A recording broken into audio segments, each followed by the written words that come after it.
Baik, bismillahirrahmanirrahim. Assalamualaikum warahmatullahi wabarakatuh. Terima kasih atas kesempatan yang telah diberikan kepada kelompok kami, kelompok 2, untuk membahas materi tentang balance scorecard. Sebelum itu, perkenalkan anggota kelompok dari kelompok 2, yaitu saya sendiri, Yusri Fadiatna, sebagai moderator, Salsabila Multazam, Andrew Agrolin Gala Rumengan, Nur Ana Fauzia, Andi Diananda Konita, dan M. Alzadi Yanuar Isa. Selanjutnya saya berikan kepada pemateri pertama untuk membahas materinya. Baik, terima kasih atas kesempatannya. Untuk pembahasan pertama yaitu konsepsi balance scorecard. Jadi kemunculan gagasan balance scorecard itu berawal dari temuan riset Copeland dan Norton dari Harvard Business School pada awal tahun 1990-an. Kemudian riset tersebut ditulis pada tahun 1992 di majalah prestisius Harvard Business Review. Jadi, penelitian ini dimotivasi dengan suatu kepercayaan bahwa pendekatan yang digunakan dalam pengukuran kinerja pada saat itu sudah tidak bisa dipakai lagi. Karena para peserta dari penelitian tersebut meyakini bahwa bila sistem pengukuran kinerja yang hanya berdasarkan kepada laporan keuangan dapat menghalangi suatu perusahaan dalam menciptakan nilai ekonomis untuk masa yang akan datang. Next. Selanjutnya, pengertian balance scorecard. Jadi, balance scorecard ini kan terdiri dari dua kata, yaitu balance atau berimbang dan scorecard atau kartu skor. Di mana balance atau berimbang itu berarti adanya suatu keseimbangan antara performance keuangan dan non-keuangan, kemudian keseimbangan antara performance jangka panjang dan jangka pendek, serta performance yang bersifat internal dan performance yang bersifat eksternal. Sedangkan scorecard atau kartu skor adalah suatu kartu yang digunakan untuk mencatat skor hasil kinerja perusahaan baik untuk kondisi sekarang ataupun untuk perencanaan di masa yang akan datang. Jadi secara singkat, balance scorecard itu adalah suatu sistem manajemen untuk mengelola implementasi strategi, mengukur kinerja secara utuh, serta mengkomunikasikan visi, strategi, dan sasaran kepada stakeholders. Baik, mungkin itu saja, saya kembalikan kepada moderator. Baik, terima kasih atas penjelasannya. Selanjutnya materi pembahasan tentang langkah-langkah membangun balance scorecard. Nah, ada 4 langkah. Yang pertama itu menilai visi dan misi perusahaan. Yang kedua ada mengkomunikasikan dan mengaitkan berbagai tujuan dengan ukuran strategis. Yang ketiga, fokus pada perencanaan, target, dan penyelesaian inisiatif bisnis. Dan yang terakhir yaitu meningkatkan umpan balik dan pembelajaran strategis. Selanjutnya ada 4 perspektif dalam balance scorecard. Nah, perspektif yang pertama itu perspektif keuangan atau finansial, di mana pertanyaan yang harus dijawab sebuah perusahaan ini adalah bagaimana kita bisa dilihat oleh pemegang saham baik pada jangka pendek maupun jangka panjang, di mana perusahaan itu bisa rugi pada waktu tertentu, akan tetapi pemegang saham menyadari bahwa setelah itu perusahaan akan mendapat keuntungan, maka dividen akan diperoleh. Semakin baik sebuah perusahaan di mata pemegang saham, semakin aman juga perusahaan memperoleh sumber modalnya. Nah, perspektif yang kedua itu perspektif pelanggan atau customer. Ini menunjukkan seperti apa perusahaan di mata pelanggan. Maksudnya, pelanggan mempunyai kemampuan teknis melihat perusahaan dari berbagai sisi, dari waktu, kualitas, kinerja, dan jasa, serta biaya yang dikeluarkan oleh pelanggan untuk memperoleh pelayanan. Nah, semakin baik persepsi pelanggan, semakin baik pula nilai sebuah perusahaan di mata pelanggan. Yang ketiga yaitu perspektif internal business process, di mana ini menunjukkan dalam proses produksi seperti apa perusahaan lebih baik, di mana orientasi kepada pelanggan memang mutlak, akan tetapi permasalahan bagi manajemen itu adalah bagaimana caranya mereka menyiapkan kompetensi yang dapat memenuhi kebutuhan pelanggan. Perspektif yang terakhir yaitu pembelajaran dan pertumbuhan.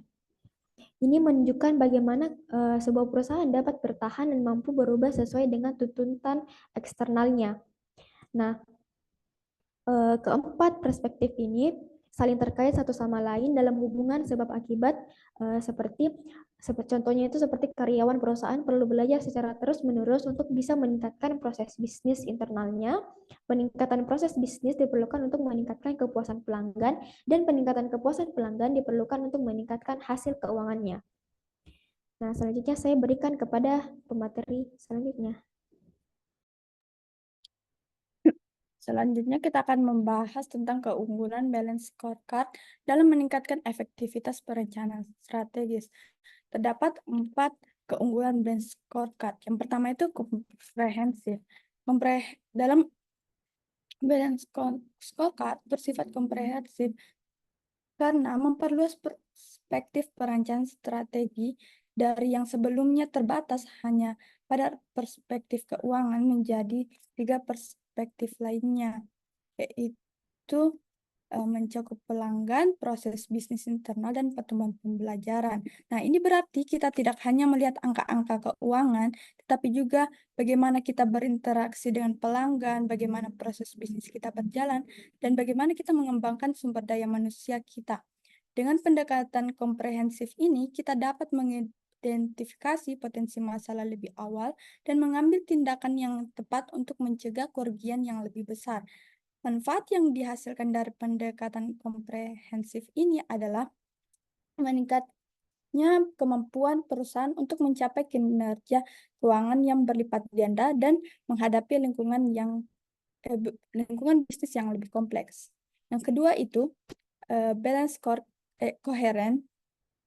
Ya, itu balance scorecard juga menekankan koherensi, yaitu hubungan sebab akibat antar berbagai sasaran strategi. Setiap sasaran strategi harus mempunyai hubungan kausal dengan sasaran keuangan, baik secara langsung maupun tidak secara langsung. Misalnya, sasaran penyebab diwujudkan sasaran strategi di perspektif proses bisnis intern atau pelanggan akan menjadi penyebab secara langsung diwujudkannya sasaran strategi di perspektif keuangan. Nah, dengan membangun hubungan sebab akibat yang jelas, ini memastikan bahwa semua upaya terarah pada tujuan strategi utama sehingga meningkatkan efisiensi dan efektivitas. Next. Yang ketiga itu terukur. Balance scorecard mengukur sasaran-sasaran strategi yang sulit untuk diukur. Sasaran strategi di perspektif pelanggan, proses bisnis intern, serta pembelajaran dan pertumbuhan merupakan sasaran yang tidak mudah diukur. Namun, dalam pendekatan balance scorecard, sasaran di ketiga perspektif non-keuangan tersebut ditentukan ukurannya agar dapat dikelola sehingga diwujudkan. Dengan demikian, keterukuran sasaran strategi non-keuangan akan menjanjikan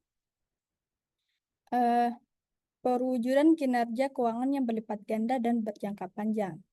Yang terakhir yaitu seimbang. Balance scorecard memberikan bobot yang seimbang pada semua perspektif, memastikan bahwa tidak ada aspek yang terabaikan. Masing-masing perspektif mempunyai suatu tinjauan pokok yang hendak dicapai. Financial returns yang berlipat ganda dan berjangka panjang adalah tujuan dari perspektif keuangan. Produk dan jasa mampu menghasilkan value yang terbaik bagi customer adalah tujuan dari perspektif pelanggan. Proses yang produktif dari cost efektif adalah tujuan dari perspektif bisnis. Sumber daya yang produktif dan berkomitmen adalah tujuan dari perspektif pembelajaran dan pertumbuhan.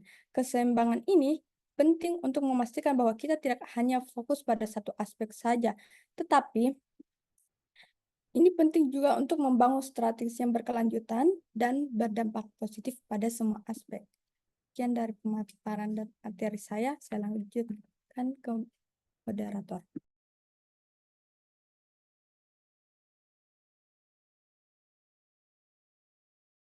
Baik, saya persilakan kepada pemateri selanjutnya. Baik, saya akan menjelaskan tentang implementasi dalam balance scorecard. Pengukuran aspek keuangan tidak mampu menangkap aktivitas-aktivitas dari aktiva tidak berwujud, seperti yang pertama, keterampilan, kompetensi, dan motivasi para pegawai. Yang kedua, database dan teknologi informasi. Yang ketiga, proses operasi yang efisien dan responsif. Yang keempat, inovasi dalam produk dan jasa. Yang kelima, hubungan dan kesetiaan pelanggan. Dan yang keenam dan yang terakhir, adanya dukungan politis, peraturan perundang-undangan, dan dari masyarakat. Sekian dari saya serahkan ke moderator. Baik, materi terakhir akan dijelaskan oleh Salsabila. Baik, terima kasih atas kesempatannya.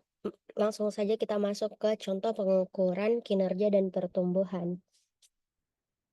Jadi, pada gambar dapat dilihat bahwa terdapat 15 contoh ukuran pembelajaran dan pertumbuhan yang dapat dimasukkan organisasi ke dalam kartu skor berimbang mereka atau scorecard. Ukuran-ukuran tersebut disusun berdasarkan 6 judul yang mempengaruhi pembelajaran dan pertumbuhan karyawan seperti perekrutan, pengembangan keterampilan, kompensasi dan kemajuan, kesehatan dan atau keselamatan, kepuasan kerja, dan penyimpangan. Setiap ukuran berisi tanda kurung plus atau minus dapat dilihat pada gambar. Hal tersebut itu menunjukkan apakah tujuannya adalah untuk menambah atau mengurangi ukuran tersebut. Misalnya bisa dilihat pada perekrutan, itu ada persentase kandidat wawancara luar biasa yang menerima tawaran pekerjaan kami. Itu tanda kurungnya itu dia plus karena diperkirakan akan meningkat seiring waktu. Sedangkan dapat dilihat kalau di biaya rekrutmen per karyawan yang direkrut itu minus, itu artinya dia menurun seperti itu. Dan setiap ukuran yang termasuk dalam bagian pembelajaran dan pertumbuhan dari balance scorecard harus mempengaruhi ukuran lain dalam scorecard. Misalnya, sebuah perusahaan mungkin berhipotesis bahwa peningkatan rata-rata jam pelatihan per karyawan akan menghasilkan peningkatan proses. Selanjutnya, itu contoh pengukuran proses bisnis internal. Jadi bisa dilihat pada contoh, kalau pada contoh pengukuran proses bisnis internal ini terdapat 18 contoh ukuran proses yang dapat dimasukkan ke dalam organisasi dalam balance scorecard mereka, yang dimana ukuran-ukuran ini itu berdasarkan 6 dimensi kinerja proses bisnis, inovasi, kualitas produk, dan layanan. Terus ketangkasan yang mengacu pada kemampuan perusahaan untuk beradaptasi atau berubah dengan cepat, biaya, waktu, dan manajemen sumber daya yang ramping seperti yang dapat dilihat dalam gambar. Nah, setelah itu setiap ukuran juga berisi tanda plus dan minus, sehingga hal tersebut itu menunjukkan apakah tujuannya untuk menambah atau mengurangi ukuran tersebut, seperti jumlah produk baru yang dirancang itu plus, artinya dia itu untuk menambah. Sedangkan kalau dapat dilihat pada kualitas produk dan layanan itu jumlah klaim garansinya itu mengurangi. Seperti itu.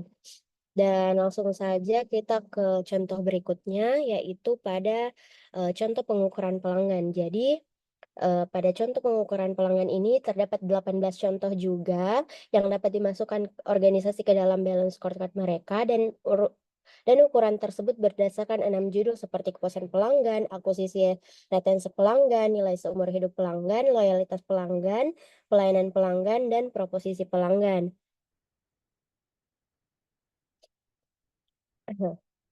Dan dapat dilihat juga kalau ada tanda plus dan minusnya yang sama seperti contoh-contoh sebelumnya.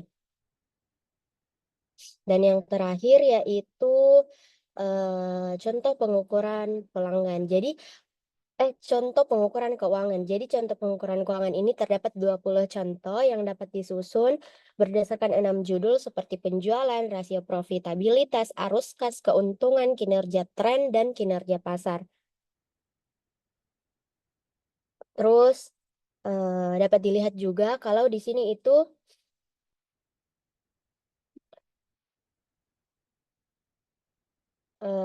terdapat juga tanda yaitu plus seperti itu. Dan saya kembalikan ke moderator. Baik, terima kasih atas penjelasannya. Itulah tadi presentasi dari kelompok kami, kelompok 2, Kurang dan lebihnya mohon dimaafkan. Wassalamualaikum warahmatullahi wabarakatuh. Waalaikumsalam warahmatullahi wabarakatuh.